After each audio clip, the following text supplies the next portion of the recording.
Okay.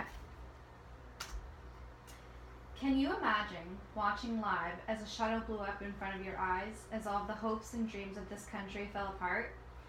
On January 26, 1986, millions watched with hopeful eyes as the Challenger space shuttle was launched. But smiles and laughter quickly turned into confusion and tears as the live audience and viewers around the world watched it explode. My mother, one of the viewers, witnessed the broadcast on the floor of her living room, where she watched the shuttle take off. Her and many others were affected by this tragedy. Many of us can remember 9/11, what exactly we ate that day, what we were wearing, and how we felt. Though many of us weren't physically affected, we still felt the pain and horror of what happened that day. Millions felt the same way on January 26, 1986, when the Challenger exploded. Hear how quickly the shuttle moves. It's already more than 4 miles downwind as we Engine throttling up, 3 engine now at 104%. Challenger, go and throttle up. Challenger, go and throttle up. The shuttle mission will launch, my God, 115. It's going to explode. Velocity 2,900 feet per second, altitude 9 nautical miles, downrange distance 7 nautical miles. This is not standard. This is not something that is planned, of course. No one knew what they were looking at. So what exactly happened that day, and why was this particular launch so televised and hyped up? What went wrong in the spacecraft, and could this disaster have been avoided?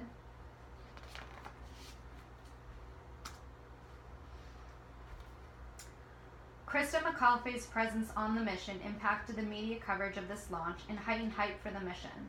McAuliffe would be the first civilian in space, and she was part of the Teachers in Space program. McAuliffe was born in 1948 and was an American teacher from Concord, New Hampshire. She was chosen out of 11,000 applicants to be part of the Teacher in Space program. This program was designed to inspire students, honor students, and spur interest in mathematics, science, and space exploration. So many people were interested in this launch because of McAuliffe, and NASA arranged for many U.S. public schools to view the launch live on NASA TV. Children are more likely than adults to have seen the accident live, since many children, 48% of 9 to 13-year-olds, according to New York Times poll, watched the launch live. We know that many people were watching the launch live, but as they watched the shuttle explode, they were confused as to what actually happened and if anyone survived. So what went wrong mechanically? The Challenger broke apart 74 seconds into its flight. An O-ring seal in its right solid rocket booster failed at liftoff. The O-ring failure caused a breach in the rocket booster joint it sealed, allowing pressurized burning gas from within the solid rocket motor to reach the outside external fuel tank. This led to the separation of the right-hand rocket booster fuel joint attachment and the structural failure of the external tank. You can see in the bottom right picture a red arrow pointing to the O-ring where it's leaking, burning gas. It actually starts at liftoff immediately, and then it just progressively gets worse and worse to here, and this is right before it exploded. And that's just pure liquid hydrogen and oxygen.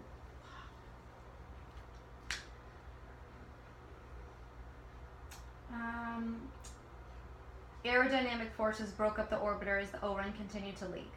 The spacecraft disintegrated over the Atlantic Ocean off the coast of Cape Canaveral, Florida. The exact timing of the death of the crew is unknown. Several crew members are known to have survived the initial breakup of the spacecraft in the explosion, and they actually died when they hit the ocean because the ocean surface was too violent to be survivable.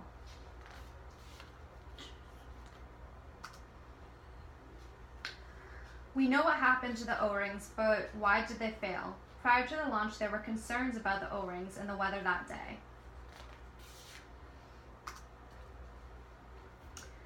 They actually foreshadowed the incident in the McDonnell-Douglas report. The report stated that if burn-through occurs adjacent to the liquid hydrogen oxygen tank or orbiter, timely sensing may not be feasible and abort would not be possible.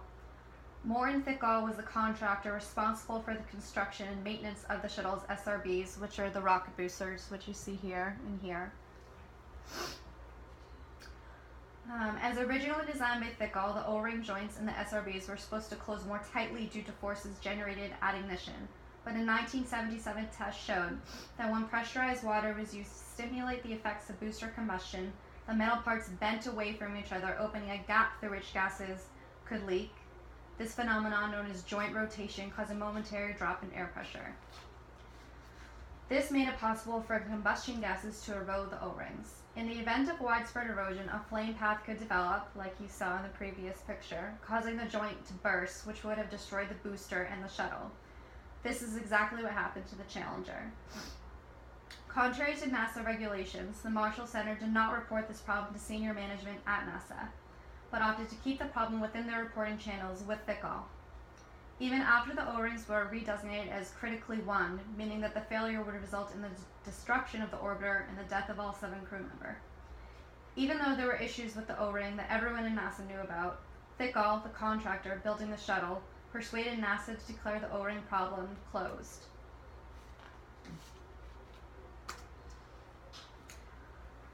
The O-rings were never tested at temperatures below 50 degrees Fahrenheit, as you see in the chart. The launch with the lowest temperature prior to the launch was 53 degrees Fahrenheit. There is a steady incline of O-ring deterioration as temperature decreases, as you see on the chart. The dots indicate temperature and O-ring damage were 24 successful launches prior to the Challenger. Curve shows that increasing damage is related to cooler temperatures.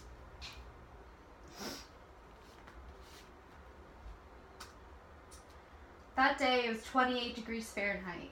Minimum permitted launch was 31 degrees Fahrenheit. Many engineers expressed their concerns about how the O-ring would work in colder temperatures, but NASA opposed the delay. Ice from the night prior threatened to damage the shuttle. It was clearly not a good day for the launch, but NASA grew impatient with the amount of delays that had taken place already. They disregarded warnings, an example of go fever, from engineers about the dangers of launching, posed by the low temperatures of that morning, and failed to adequately report these technical concerns to their superiors. Go fever is an informal term used to refer to the overall attitude of being in a rush or hurry to get a project or task done, while overlooking potential problems or mistakes.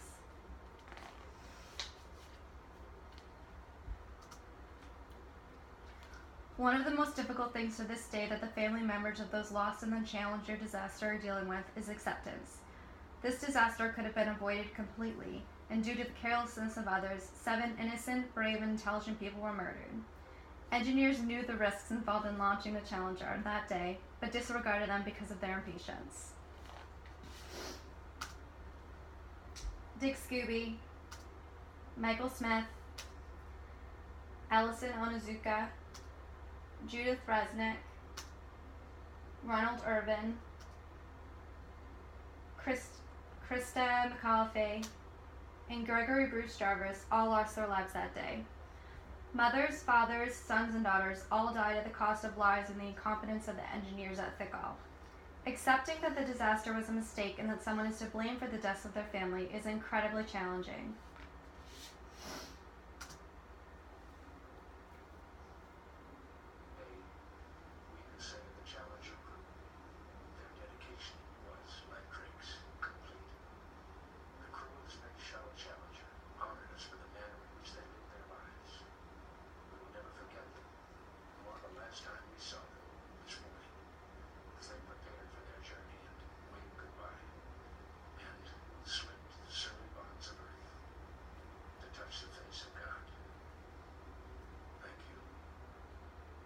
We know that many people around the United States witnessed the launch, including many young children in school. We know what exactly happened to the O-rings on the shuttle and why they malfunctioned. We know that the weather conditions were unacceptable for a shuttle launch. What we don't know is why the engineers lied. Why were they okay with the idea that they could be sending 7 brilliant people to their deaths? We will never know the answer as to why humans are so selfish. Wanting to win and wanting to be successful does not triumph if you hurt people along the way. What we can learn from this is that we must be cautious of our actions and not let our ego trump our compassion for others.